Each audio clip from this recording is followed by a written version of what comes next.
வேறுபாடு அடைந்த ஒரு செல் நேரு மாறுதல் அடைந்து மீண்டும் வேறொரு செல்லாக மாறுதல் டேஷ் எனப்படும்.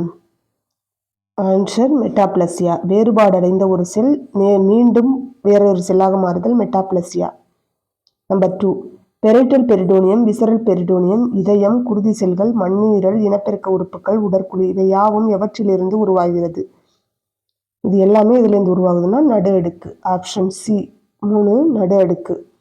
நம்பர் 3, இரைப்பை, சிறுகுடல் சுரப்பிகள், கல்லீரல், கணையம், பித்தநாளம், சுவாச மண்டலம், சிறுநீர்ப்பை, நடுச்செவி, ஹார்மோன்கள் இவையாவும் டேஷிலிருந்து உருவாகிறது.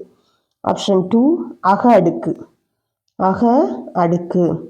நம்பர் 4, மூளை, தண்டுவட நரம்புகள், விழித்திரை, பிட்யூட்டரி, பீனியல் உறுப்பு, எபிடெர்மிஸ், உட்செவி இவை எதிலிருந்து உருவாகிறது? ஆப்ஷன் 1 புற அடுக்கு. இது கொஞ்சம் இம்பார்ட்டண்டான பாயிண்ட் பார்த்துக்குங்க. நெக்ஸ்ட்டு நம்பர் 5, புற அடுக்கு விரிவடையும் பொழுது கருக்கோளத்துளையின் முதுகுப்புற உதடு டேஷ் கோணத்தில் தள்ளப்படுகிறது. எத்தனை டிகிரி கோணத்தில் தள்ளப்படும் முதுகுப்புற உதடு அப்படின்னா 90 டிகிரி. Option 2 90 degree. நம்பர் 6, தவளையின் விந்து செல் டேஷ் மில்லிமீட்டர் நீளமுடையது.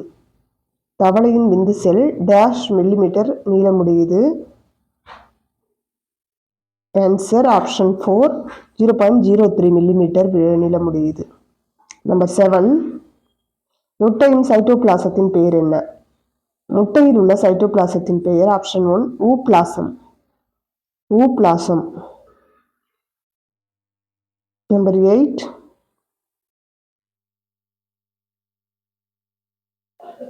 மூவடுக்கு கருக்கோளமாக்கம் நடைபெறும் முறையின் இரு வகைகள் யாவை? மூவடுக்கு கருக்கோளமாக்கம் நடைபெறும் முறையின் இரு வகைகள் யாவை? Option 4 1 and 2. அதாவது மேற்படர்தல் உட்படர்தல். மேல்படர்தல் உட்படர்தல் ரெண்டுமே கரெக்ட். நம்பர் 9, விலங்கு துருவ பகுதியில் உள்ள செல்கள் வேகமாக பெருகி கருவுணவு பகுதியில் மேல் படலமாக படர்வது. படலமாக படர்வது மேற்படர்தல். ஆப்ஷன் 1 மேற்படர்தல். நம்பர் 10, நடு அடுக்கு, அக அடுக்கு இவற்றை தோற்றுவிக்கும் கருக்கோள செல்கள் உட்புறத்தில் சென்று தங்களிடத்தில் அமர்வது. தங்களோட இடத்துல அமர்வதுக்கு பேர் என்னன்னா ஆப்ஷன் 2 உட்படர்தல். உட்படர்தல். நம்பர் 11, ஒரு அடுக்கு கருக்கோளத்தின் கருவுணவு பகுதியில் உள்ள செல்கள் உள்நோக்கி விலங்கு பகுதி செல்களை தொடும் வரை மடிவது. ஆப்ஷன் 4 அது உள்மடிதல்.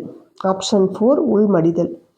நம்பர் 12, விளிம்பு பகுதியில் உள்ள செல்கள் கருக்கோளத்துளை வழியே உட்செல்வது. விளிம்பு பகுதியில் உள்ள செல்கள் கருக்கோளத்துளை வழியே உட்செல்வது. ஆப்ஷன் 3 உட்செல்லல். ஆப்ஷன் 3 உட்செல்லல். நம்பர் 13th one, கருவுணவு செல்களின் வடிவத்தில் ஏற்படுகின்ற மாற்றத்தினால் உள்மடிதல் ஏற்படுகிறது என்று கூறியவர். கருவுணவு செல்களின் வடிவத்தில் ஏற்படுகின்ற மாற்றத்தினால் உள்மடிதல் ஏற்படுகிறது என கூறியவர் ரம்லர். ஆப்ஷன் 1 ரம்லர். நம்பர் 16th one, உட்குழிதலை விளக்க நுண்ணிலை கோட்பாட்டினை கூறியவர். உட்கொழிதலை விளக்க நுண்ணிலை கோட்பாட்டினை கூறியவர் வாட்டிங்டன். ஆப்ஷன் 3 வாட்டிங்டன். நம்பர் 17th, கருக்கோள திரவத்தை சில கருக்கோள செல்கள் உறிஞ்சிக் கொள்வதனால் ஏற்படும் நீர் அழுத்தம் உட்கொழிதலை தோற்றுவிக்கிறது. கருக்கோள திரவத்தை சில கருக்கோள செல்கள் உறிஞ்சிக் கொள்றதுனால நீர் அழுத்தம் ஏற்பட்டு உட்கொழிதல் ஏற்படுதுன்னு சொன்னவர் ஆப்ஷன் 4 மார்கன். மார்கன்.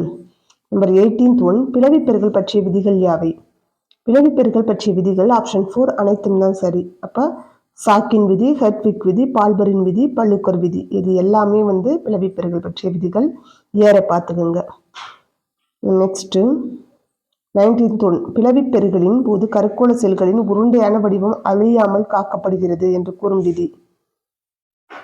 உருண்டை செல்களோட வடிவம் காக்கப்படுதுன்னு சொல்ற விதி சாக்கின் விதி in 1877. நம்பர் 20, கருக்கோள செல்களில் உட்கருவும் ஸ்பிண்டில் இலைகளும் அமைந்துள்ள அடர்ந்த புரோட்டோபிளாசத்தின் மையத்தில் அமைகிறது என கூறும் விதி. ஆப்ஷன் 2 ஹெர்ட்விக் விதி. சைட்டோபிளாசத்தை பற்றி சொல்லுது அப்படின்னா அது ஹெர்ட்விக் விதி. 1888. Like, share, subscribe and comment it. Thank you.